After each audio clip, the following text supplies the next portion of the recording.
ज्येष्ठ गायिका आशा भोसले यांचे रविवारी 12 एप्रिल रोजी निधन झाले आणि मराठी संगीत विश्वातील आणखी एक तारा काल मावळला. अनेकांची सकाळ आशाजींच्या स्वरांनी होते आणि रात्रीचे दिवेही त्यांच्या सुमधुर आवाजाने मालवतात. भक्ती संगीत असो, उत्कट प्रेम की विराणी, त्यांनी ज्या गाण्याला स्पर्श केला त्याचं सोनं झालं. आपल्या कलेप्रती असलेलं प्रेम आणि निष्ठा त्यांनी शेवटपर्यंत जपली. म्हणूनच वयाच्या 92व्या वर्षीही त्या माईक हातात घेऊन सुरांवर राज्य करत होत्या.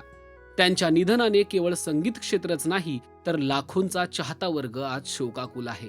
पण आशाजींना काही दिवसांपूर्वीच निरोपाची चाहूल लागल्याचं ज्येष्ठ मुलाखतकार सुधीर गाडगीळ एका वाहिनीवर संवेदना व्यक्त करताना म्हणाले आहेत. 4 दिवसांपूर्वीच मी आशाताईंशी फोनवर बोललो.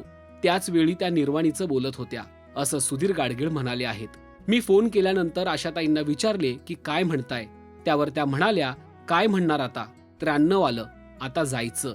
आता काही भरभरून बोलण्याचे दिवस आहेत का? आता वय 93 झालं, आम्ही यापेक्षा अधिक टिकतो असं नाही, अशा शब्दात आशा भोसले यांनी उत्तर दिलं. आशाताईंना जवळजवळ कळल्यात जमा होतं. त्यांनी मला विचारलं की आपल्या ज्या मुलाखती आहेत त्या तुझ्याकडे रेकॉर्ड केलेल्या आहेत ना? मी हो म्हटल्यावर त्या म्हणाल्या की मग त्या रेकॉर्डिंग मला 1-2 दिवसातच ताबडतोब ऐकायला आणून देशील का? मी 1-2 दिवसात का असं विचारताच आशाताई म्हणाल्या, आता प्रत्येक दिवस मला महत्वाचा आहे. त्यांना जरूर हे सगळं कळून आलं होतं, असं गाडगीळ संवेदना व्यक्त करताना म्हणाले. आशा भोसले आणि सुधीर गाडगीळ यांच्यात अनेक वर्ष जिव्हाळ्याचे संबंध होते. गाडगिळांनी आशाजींच्या अनेक मुलाखती घेतल्या आहेत. अगदी आशाजी जाण्याच्या 4 दिवस आधीही त्यांचं बोलणं झालं. आशा भोसले यांनी रविवारी सकाळी मुंबईतील ब्रिज कँडी रुग्णालयात अखेरचा श्वास घेतला. त्यानंतर काल संध्याकाळी त्यांचे पार्थिव लोअर परेल येथील त्यांच्या निवासस्थानी आणण्यात आले.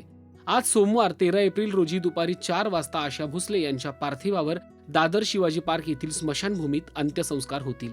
ज्येष्ठ गायिका आशा भोसले यांना राजश्री मराठीकडून भावपूर्ण श्रद्धांजली.